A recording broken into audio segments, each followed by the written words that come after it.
Get ready for the dictation. 3, 2, 1, start. Sir, the Honorable Minister has said that because this bill is of a complicated nature, he has come forward with this measure to extend the blanket cover that is to be given by another 1 year. Sir, in my opinion, the bill as such is not complicated, but the government have made it more complicated by getting into certain things which, in my opinion, are certainly extraneous for the purpose of this bill. Sir, in the course of 1 year, this bill has come up before this House 3 times. This is the third time that this bill is coming up before the House.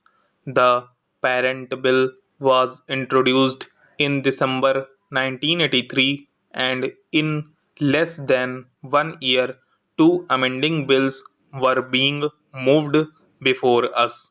Even at the time when the parent bill was moved, it was suggested by several members, both on this side as well as on the other side of the House, that it is safe to enumerate in the bill itself by attaching a schedule to it to specify clearly provisions as to what would amount to an office of profit and what would not amount to an office of profit.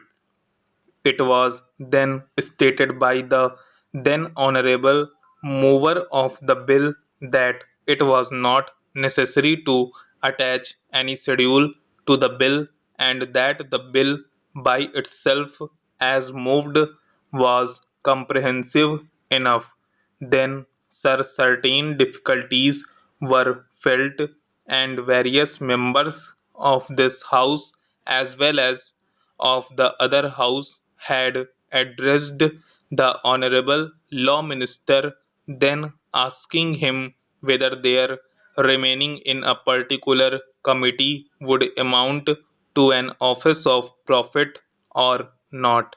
Probably looking at the numerous letters that had been addressed to the Honorable Law Minister, he was in a dilemma as to what to do.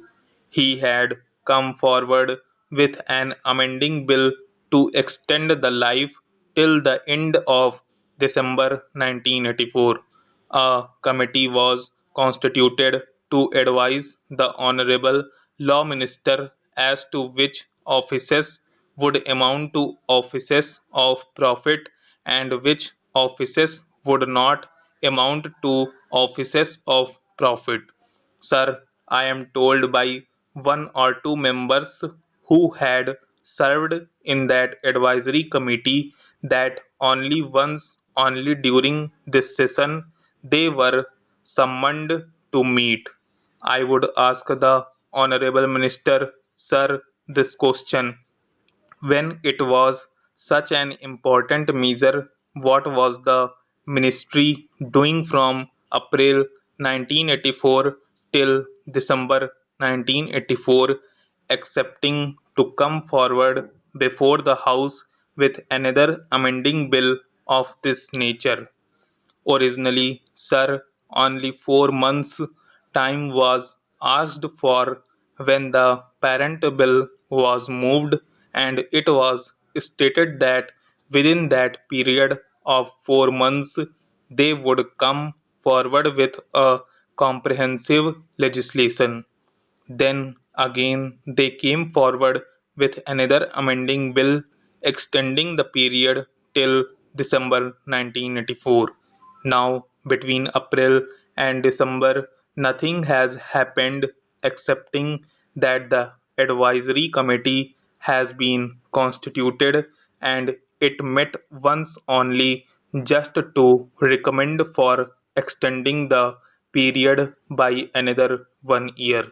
Sir, nobody in both the houses would oppose this measure, but they can only criticize the way in which the government is dealing with this measure, the way in which the government is sleeping over the matter, a matter which affects the very life of a member of parliament, not only a member of parliament but also a member of the state legislature.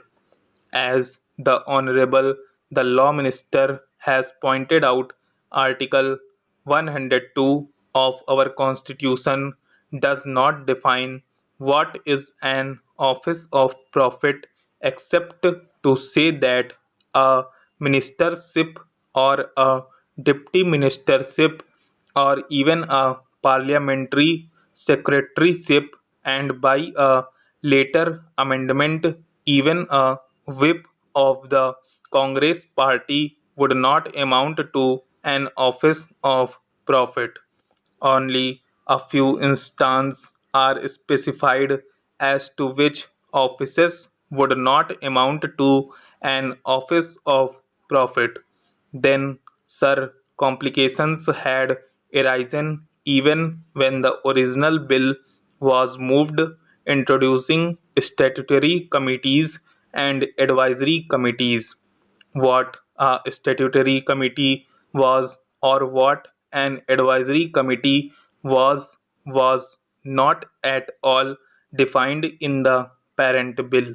So doubts had arisen in the minds of various members as to what would amount to a statutory committee or what would amount to an advisory committee, or even whether a vice chancellorship of a university to which are attached certain privileges like the appointment of so many persons, and all that was defined as not an office of profit, and the honorable the law minister was not able to say what office would amount to an office of profit, what would amount to a statutory committee, or what would amount to an advisory committee.